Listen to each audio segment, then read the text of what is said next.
안녕하세요. 저는 유치원에서 영어를 가르치고 있는 30대 여자입니다.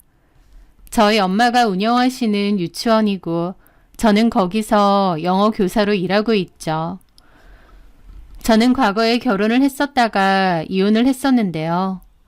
제가 결혼을 했을 그 당시에 저도 그렇고 제 주변에서도 저보고 남편감이 참 괜찮다며 결혼해서 무난하게 잘 살 것 같다는 얘기를 많이 들었습니다. 제 전 남편은 대기업에 다니고 있어서 능력도 좋았고 키도 크고 인물도 단정한 편이었어요. 외적인 조건도 괜찮았지만 남편감으로 참 괜찮겠다고 생각했던 이유는요. 성격적인 면이 가장 컸습니다. 30대가 된 남자임에도 수줍음이 많고 조용하고 차분한 편이었는데 그런 모습들이 순수해 보이고 선해 보였거든요. 또 책 읽기나 영화 보기 등 정적인 취미를 좋아했고 예전에는 유기견 봉사활동도 자주 다녔다고 했습니다. 사람 자체가 선하고 좋은 사람 같아 보였기에 더더욱 끌렸던 것 같아요. 제 이상형인 착한 남자거든요. 처음 만난 건 소개팅이었어요. 엄마 아는 지인분의 소개로 만나게 되었죠. 처음 남편을 소개로 만났을 때 여자를 대하는 게 익숙치가 않다며 제 앞에서 허둥지둥해하고 당황해했는데 오히려 저는 그 모습이 좋아 보이더라고요. 순박해 보였다고나 할까요? 그 소개팅 이후로 연인 사이가 된 저희는 싸움 한 번 없이 잘 만나왔습니다. 그렇게 2년 정도를 연애하다가 결혼도 하게 되었죠. 결혼한다고 저희 부모님께 남편을 소개시켜 드렸을 때 저희 부모님도 마음에 들어 하셨습니다. 사람이 선하고 착해 보인다며 살면서 와이프 속 썩이게 만들 것 같지는 않다면서 말이죠.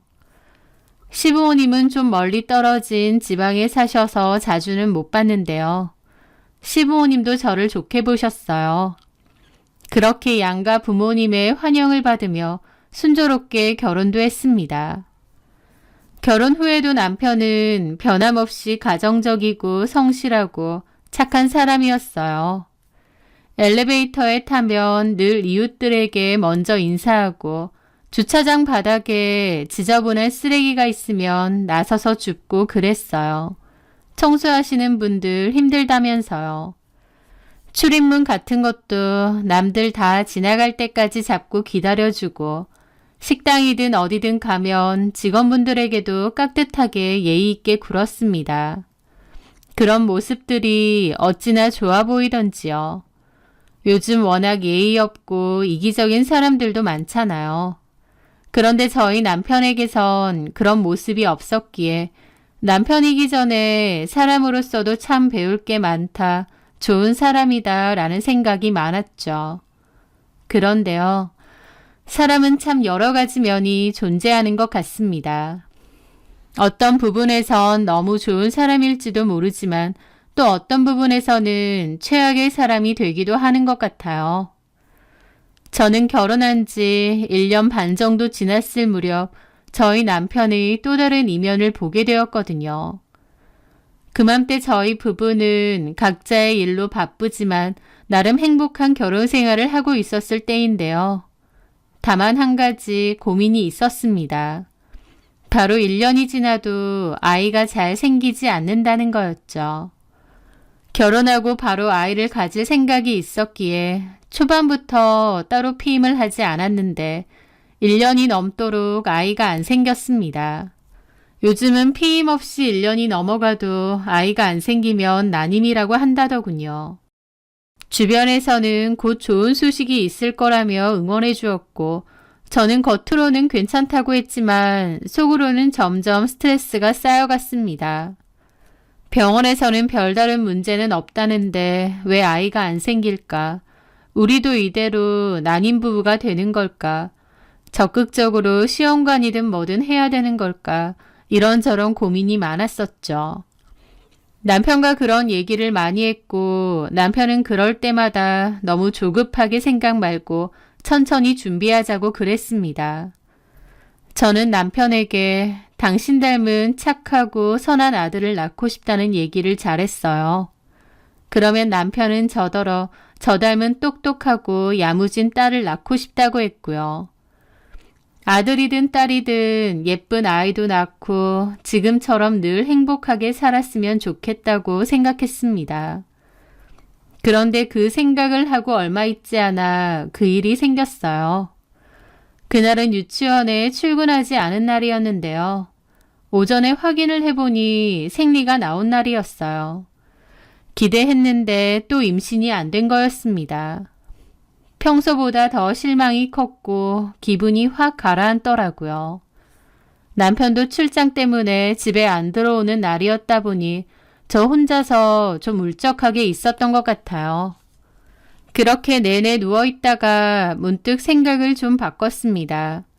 이렇게 울적하게만 있지 말고 차라리 몸을 좀 움직이자 싶었던 거죠. 그렇게 갑자기 일어나 집 청소를 하게 되었습니다. 여기저기 하다 보니 평소에 바쁘다는 핑계로 정리를 제대로 못했던 옷장이나 서랍 등도 좀 치우자 싶었죠.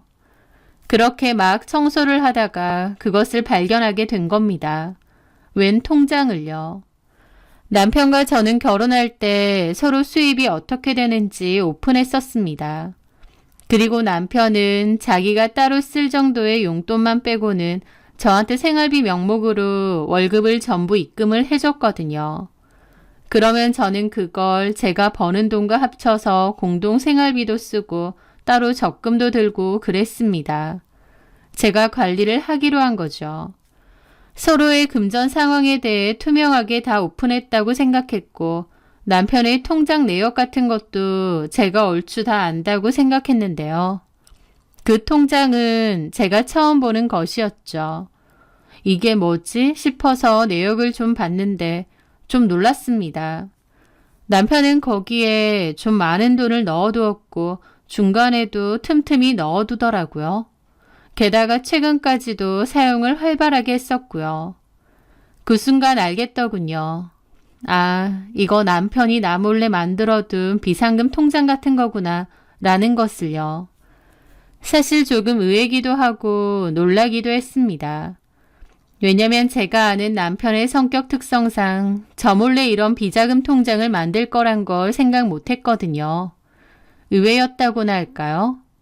하지만 조금 놀랐다는 것 뿐이지 그냥 이해했습니다. 아무리 부부라고 해도 모든 걸 다 공유할 필요는 없고 또 비상금 통장 정도야 갖고 있을 수도 있지 했거든요. 근데 가만 내역을 보니까 지출도 상당히 빈번하고 금액도 들쑥날쑥했습니다. 뭘까 싶어서 찬찬히 보는데 남편은 그 통장으로 체크카드를 만들어서 이래저래 쓴 것 같더라고요. 그런데 체크카드로 인출된 상호명들이 좀 이상한 겁니다. 뭐지 싶어서 하나를 검색을 해봤는데 그 순간 놀라서 몸이 좀 굳었습니다. 왜냐면 검색해보니 단란 주점이나 유흥업소였거든요. 결혼한 기혼 여자분들 되게 그렇게 생각하잖아요. 내 남편은 그런데 안 간다라고요. 저도 사실 그랬습니다. 순진하다면 순진했을 수도 있지만 저는 남편이 이런 데를 갈 거라고는 생각도 못했어요. 이런 걸 좋아할 거라고도 생각 못했고요. 그런데 가만 보니까 상호명들이 되게 유흥업소더라고요. 게다가 사용된 금액도 꽤 크고요. 와, 이게 뭐지? 좀 뒤통수 맞은 기분이었습니다. 이런 곳은 술집 여자들 나오고 술 비싸고 룸에서 여자 끼고 놀고 그런 데 아닌가? 이런 데를 내 남편이 다닌다고? 생각하니 얼떨떨했죠. 그런데 그보다 더 황당한 건 따로 있었습니다. 홍시연이라는 이름의 여자에게 매달 송금이 되고 있었던 거였어요. 홍시연이라니 처음 들어보는 이름이었습니다. 가만 보니 5달 전부터 돈을 보냈는데 200만 원을 보낼 때도 있고 300만 원을 보낼 때도 있고 어쩔 땐 50만 원을 2번 보낼 때도 있더라고요. 금액은 들쑥날쑥인데 어쨌든 거의 매달 한 차례에서 두 차례 이상 송금이 되고 있었습니다. 낯선 여자의 이름, 그리고 매달 송금되는 내역, 이게 다 뭔가 싶어서 너무 심각해지더라고요. 저는 그날 더 이상 아무것도 하지 못했습니다. 남편이 나를 뭔가 속이고 있구나. 내가 남편에 대해 다 아는 게 아니구나 깨달았다고나 할까요? 그렇게 다음날 남편이 출장을 끝내고 왔습니다. 해외 출장이었는데 시차 적응 때문에 힘들어하고 피곤해 하더라고요. 저는 일단 티를 안 냈습니다. 당장이라도 따지고 묻고 싶은데 일단은 좀 더 확실해지기 전까진 티를 내면 안 되겠더라고요. 그렇게 남편은 피곤해하면서 좀 씻고 잔다고 했습니다. 그리고 침대로 가서 드러누웠고 금방 코까지 골며 골아 떨어지더군요. 저는 남편이 완전히 잠든 것을 확인하고 충전 중이던 남편 폰을 조심스레 들고 거실로 나왔습니다. 그렇게 남편의 폰을 몰래 확인해 보았고 홍시연이라는 이름의 여자를 찾았어요. 그리고 어렵지 않게 그 여자와 남편의 대화를 찾아서 보게 되었죠. 그런데 그 내용은 실로 충격이었습니다. 이번 달 보냈어요. 하긴 했어요. 오빠, 고마워요. 이게 마지막으로 나눈 대화더라고요. 저는 대화창을 위로 올려보았죠. 그러면서 그 둘이 나눈 대화들을 다 보게 되었습니다. 그 대화들로 유추를 해보니 대강 알겠더라고요.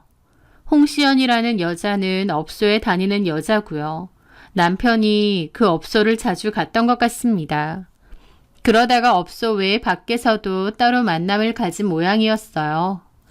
그러다가 홍시연이 이런 관계를 와이프인 저한테 폭로하겠다고 남편에게 협박을 한 모양이고 돈을 내놓으라고 한 것 같았습니다. 남편은 어쩔 수 없이 그때부터 홍시연에게 돈을 입금한 거였고요. 그 대화들을 보면서 유추를 하면서도 도무지 믿기지가 않았습니다. 다른 사람도 아니고 내 남편이? 그 순박하고 착해 보이는, 내성적으로 보이는 내 남편이? 내 남편과 이 상황이 너무 이질적으로 느껴지더라고요.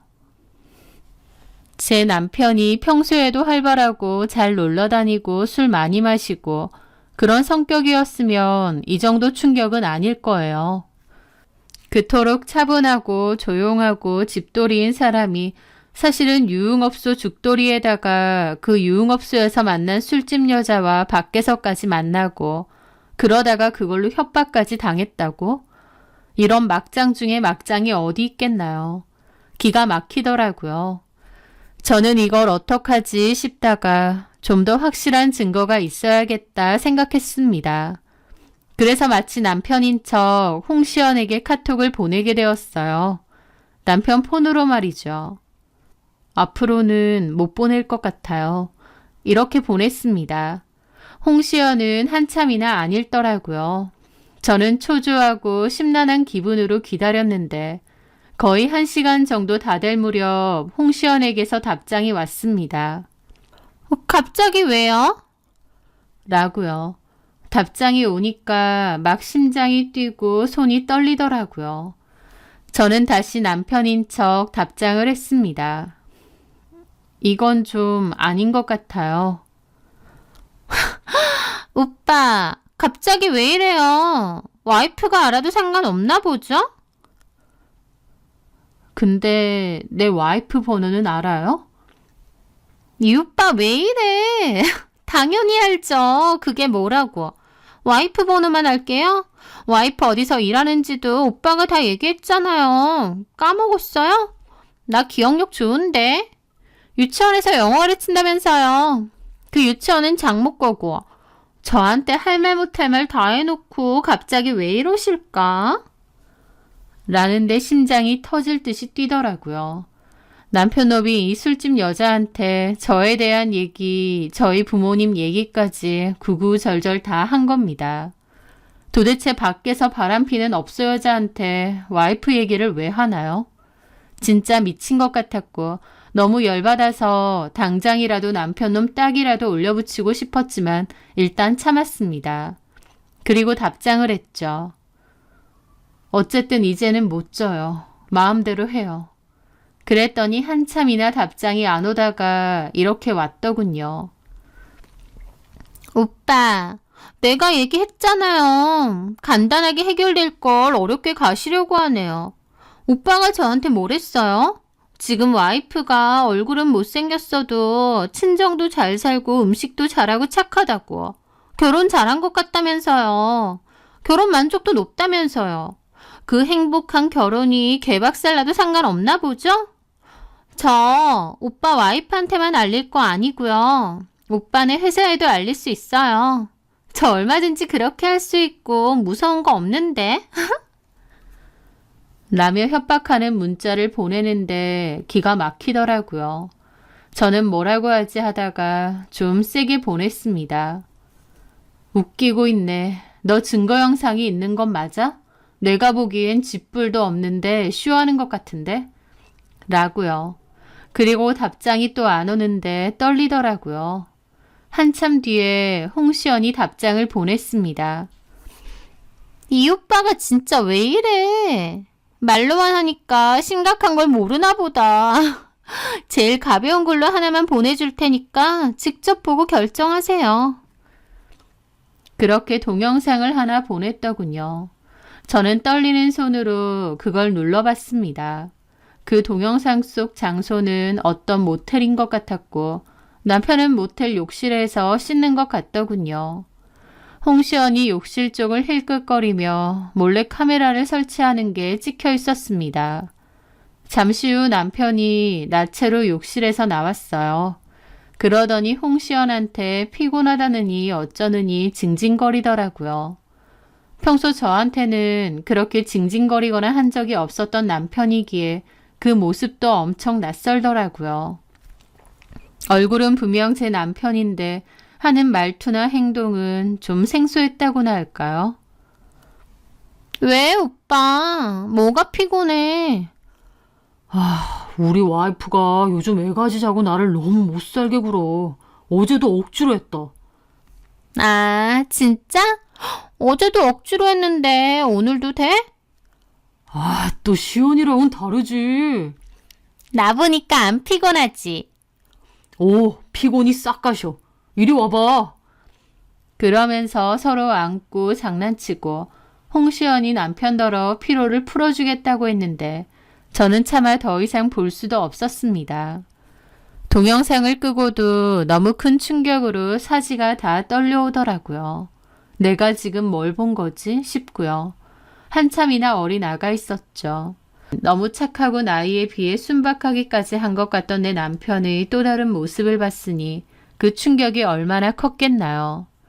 제가 한참이나 넋이 나가 있으니 홍시연이 카톡을 계속 보내더라고요. 오빠 놀랐어요? 근데 이거 하나만 있는 것도 아닌데. 오빠, 우리 많이 만났잖아요. 저는 한참이나 멍하게 있다가 떨리는 손으로 홍시연이 남편 카톡으로 보냈던 그 동영상을 제 카톡으로 다시 보냈습니다.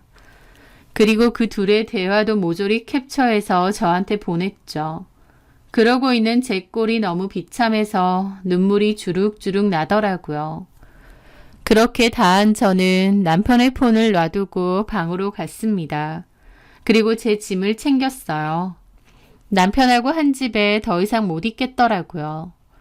친정으로 갈까도 했는데 친정 부모님이 뒤집어지실 것 같아 차마 못 가고 고민 끝에 혼자 살고 있는 친구에게 연락했습니다. 친구가 전화를 받자마자 저는 울음이 터졌고 친구는 놀라서 왜 그러냐고 어디냐고 하더라고요. 저는 일단 친구 집으로 간다고 했고 친구 집에 도착해서 그 얘기를 다 했습니다. 친구도 경악을 하더라고요. 준수 씨가 그럴 거라고는 상상도 못했다면서요. 저도 어떻게 이럴 수가 있느냐며 눈물 콧물 쏟아냈죠. 그렇게 저는 다음 날 몸이 너무 안 좋다고 엄마에게 말씀드리고 출근을 하지 않았습니다. 그리고 친구 집에서 하루 종일 멍하게 있었어요. 어떤 생각을 할 만한 정신이 아니었기에 하루 종일 밥도 안 먹고 멍하게 있었습니다. 그리고 그때부터 남편에게서 전화가 계속 왔어요. 제가 집 폰 본 거, 홍시연이 동영상 보낸 거, 제가 다 봤다는 걸 남편도 알았겠죠. 막 전화가 오고 문자로 자기가 더 설명할 테니 제발 전화 좀 받으라고 어디냐면서 연락 오고 난리도 아니었습니다. 저는 모조리 다 씹다가 밤에 들어갈 테니 그때 얘기하자고 문자 하나 남겼습니다.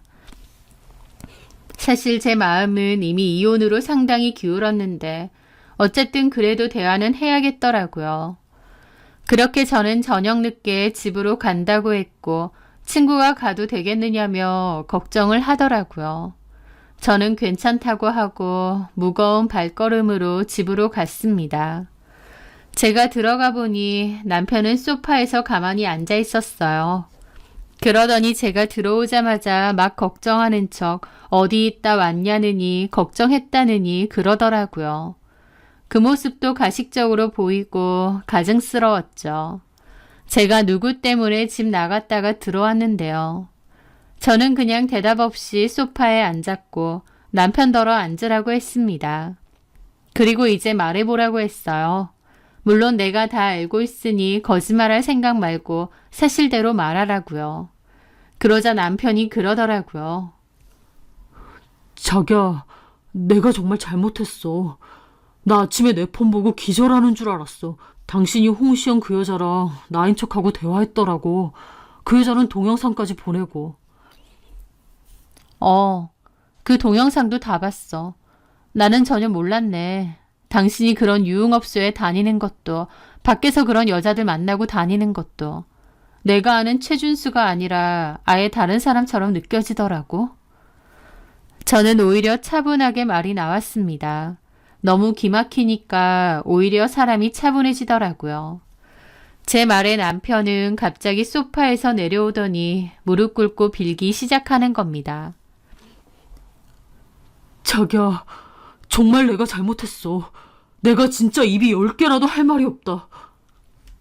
그런 소리 할 거면 그냥 이혼하자. 이혼이라니. 이혼해. 내가 그런 것까지 봤는데 당신하고 더 살 수 있을 거라고 생각 안 하지? 여보, 잠깐만. 그래도 이혼은 우리 서로 사랑하잖아. 코웃음이 나왔습니다. 너는 사랑해서 다른 여자랑 그러고 다녔니? 참 가증스럽다. 양가 부모님께도 알릴 거야. 그리고 소송도 해야겠네. 결혼할 때 해온 거 토대로 재산도 나누자. 애가 없으니 그나마 좀 낫겠네. 그런데 소송이라는 말에 남편의 눈이 반짝이더라고요. 소송? 그래, 소송. 소송하자, 소송해. 뭐라고? 소송해. 그녀한테도 꼭 해. 절대 봐주지 말고 선체해주지도 말자. 하면서 눈이 막 희번뜩한 겁니다. 순간 남편의 눈빛이 너무 달라져서 좀 무섭더라고요. 저한테 막 그년 소송하라고 그러는 겁니다. 왜 이래? 자기도 눈치챘겠지만 나 그녀한테 협박당했어. 완전 전문 꽃뱀이야. 그 망할 년이 자기한테 알린다고 얼마나 협박하고 돈을 뜯어냈는지 알아? 내가 그것 때문에 스트레스가 얼마나 극심했는지 탈모까지 생길 정도였어. 자기한테 말은 못했지만 나 진짜 죽고 싶을 만큼 힘들었다니까. 내가 잘했다는 건 아닌데 그걸로 나 협박하는 그녀는 진짜 사회 악이야, 사회 악. 나 차라리 자기가 다 안다고 생각하니까 속이 시원해. 더 이상 자기 속이지 않아도 되고 그 망할 년한테 협박 안 당해도 되잖아. 하면서 열변을 토하며 홍시연 욕을 하는데 무섭더라고요. 저는 남편의 그런 모습을 처음 봤습니다. 남편도 그동안 협박당하면서 갈치당한 돈이 꽤 되다 보니 홍시연에게 극도의 분노를 가지고 있는 듯 했습니다. 근데 그걸 지켜보는 저는 어처구니가 없더라고요. 남편이 가만히 있는데 모르는 사람인데 홍시연이 협박했나요? 좋다고 술집 가서 초이스하고 모텔 가서 뒹굴고 와이프 뒷담에 처갓집 얘기까지 할 말 못할 말 함부로 다 할 땐 언제고 이제 와서 지가 협박당했다고 홍시연이 죽일년이고 꽃뱀이니 하는데 참 우습고 너무 치졸해 보이더라고요. 저는 남편을 가만히 지켜보다가 그랬습니다. 당신 지금 이러는 거 너무 웃긴 거 알지? 그래서 당신은 가만히 있는데 홍시연이 막 와서 유혹했어? 당신은 가만히 있는데 홍시연이 자기랑 자자고 들이댔어? 유흥업소 제 발로 찾아가서 그 여자 선택하고 놀다가 밖에서까지 만난 건 당신이야. 당신이 피해자야? 진심으로 피해자라고 생각해? 뭐 내가 알아서 속이 시원하다고? 내 속이 어떤지는 보여? 믿었던 남편 놈의 더러운 실상을 봤는데 너는 이제 다 들켰으니 차라리 속이 시원하다고 하는 거야? 네가 인간이야? 제 물음에 남편은 아무 말도 못하더라고요. 나 진짜 기가 막힌다. 소송, 할 거야. 홍시연한테도 하고 당신한테도 할 거고 내가 할 수 있는 거 다 할 거야. 근데 내가 할 수 있는 것만 할 거야. 홍시연 상대로 협박 고소하고 싶으면 그런 건 알아서 해. 내가 이 마당에 당신 좋으라고 뭐 해줄 일 있어? 지금 내 앞에서 홍시연한테 협박당했다고 피해자 코스프레 하는 거야 뭐야. 기가 막혀서. 저도 화가 나서 소리를 질렀고 남편은 아무 말 못하고 가만히 있더라고요. 저는 치떨려 하면서 자리에서 일어났습니다. 이혼 서류 준비할 테니 도장 찍고 가 접수해. 여보! 여보라는 소리도 하지 마. 듣기 싫어. 너는 진짜 인간 쓰레기야. 저는 그렇게 말하고 다시 차키 챙겨서 밖으로 나왔습니다. 남편은 그냥 고개만 숙이고 가만히 있더라고요. 그렇게 저는 울면서 운전해서 친구 집으로 다시 갔고 남편과의 대화를 다 얘기했습니다. 친구도 울면서 저를 위로해주고 다독여주더라고요. 그렇게 저는 그 길로 이혼을 준비했습니다. 그리고 홍시연과 남편을 상대로 상간 위자료 소송을 걸었죠. 그리고 그 사실을 양가 부모님께도 알렸습니다. 저희 부모님도 기가 막혀 하셨고 바로 갈라서라고 하시더라고요. 시부모님은 준수가 잘못했긴 했지만 사회생활 하는 남자들 그런데 가는 경우 많지 않냐면서 저보고 너무 유난스럽게 굴지 말고 한 번만 봐주면 안 되냐고 하셨어요. 그러면서 준수가 가장 큰 피해자이고 준수도 꽃뱀한테 당한 거 아니냐고 하시더라고요. 저는 시부모님에게 단호하게 말씀드렸습니다. 어머니, 준수 씨 본인이 좋아서 저 속이고 그런데 드나들고 심지어 그 술집 여자랑 밖에서 따로 만나기까지 한 겁니다. 그 여자한테 돈 좀 뜯겼다고 정말 준수 씨가 피해자라고 생각하세요? 이게 무슨 피할 수 없는 불의의 사고도 아니고 다 저 사람이 스스로 자처한 거잖아요. 어머님, 아버님이야 아들이니까 당연히 편들고 싶으실 거고 그것까지 제가 뭐라고 하는 거 아닙니다. 그런데요, 저한테까지 강요하지 마세요. 아무것도 아닌 일로 이혼하는 것 마냥 유난스럽게 취급하지 마시라고요. 아니, 우리가 너를 그렇게 취급한다는 게 아니라 저는 화가 나서 어머님, 아버님에게 그 여자가 보냈던 동영상까지 보내버렸습니다. 직접 보시라고요. 그걸 보고는 어머님, 아버님도 경악하고 아무 말 못하시더라고요. 남편은 그 후에도 저에게 미안하다고 이혼하겠다고 위자료도 줄 수 있는데 소송만 취하해 줄 수 없느냐 했습니다. 소송건에 대해서 회사에서 알면 안 되니까요. 하지만 저는 그럴 생각 없다고, 내가 돈이 목적인 것도 아니고 상간소송 제대로 해서 판결이라도 받아야 그나마 내 분통이 풀릴 것 같다고 했죠. 그렇게 저는 이혼은 협의로 했고 별개로 상간소송은 끝까지 진행해서 위자료 및 판결문까지 받았습니다. 그리고 그 와중에 남편과 홍시연 사이에도 소송 때문에 다툼이 많았던 것 같더라고요. 남편은 홍시연 때문에 자기가 이혼까지 당했다면서 절대 선처 없이 협박건에 관해서 고소 진행하겠다고 했던 것 같더군요. 그런데 홍시연도 어지간히 막장인 여자인데 그런 인간을 건드려 놨으니 홍시연도 이판 사판이었던 것 같아요. 저한테도 상간 위자료 소송 걸리고 협박 고소까지 당했다 보니 독이 바짝 든 모양이었습니다. 남편에게 소송 취하하지 않으면 회사에 다 알릴 거라고 또다시 협박한 모양이고 남편은 그런 것도 다 협박죄 증거로 썼던 것 같더라고요. 결국 궁지에 몰린 홍시연이 엄청난 짓을 벌인 겁니다. 자기랑 남편에 관한 일들과 사진까지 회사 고객 게시판에 다 올려버린 거였죠.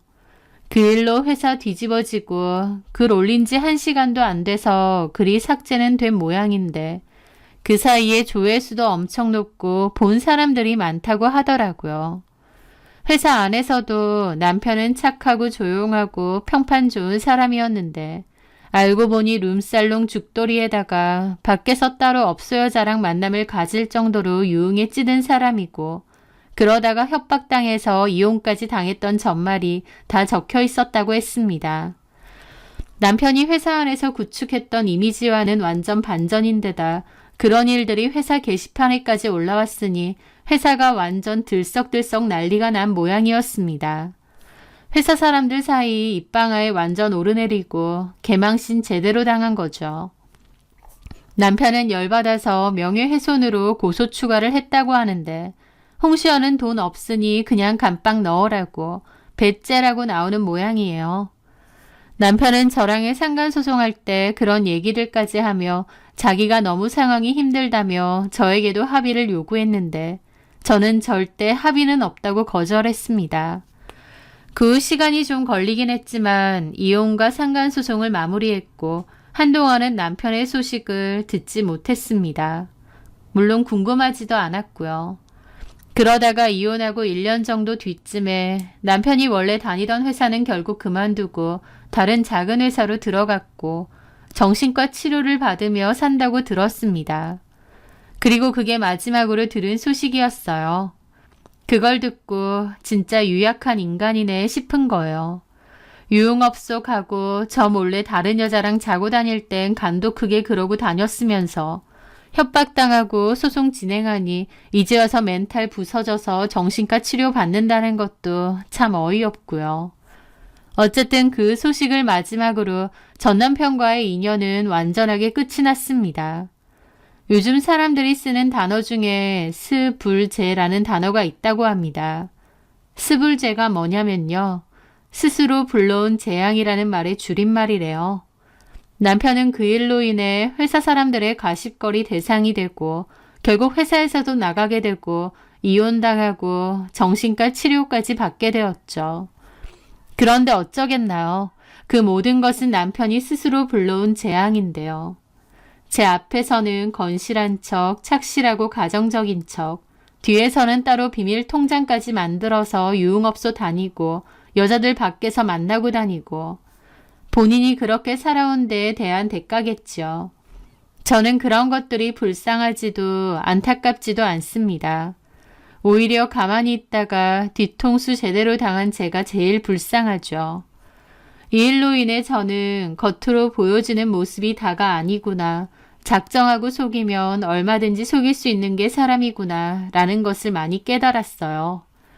우연한 계기로 발견한 남편의 비밀 통장과 그 속에 숨겨져 있던 더러운 비밀들.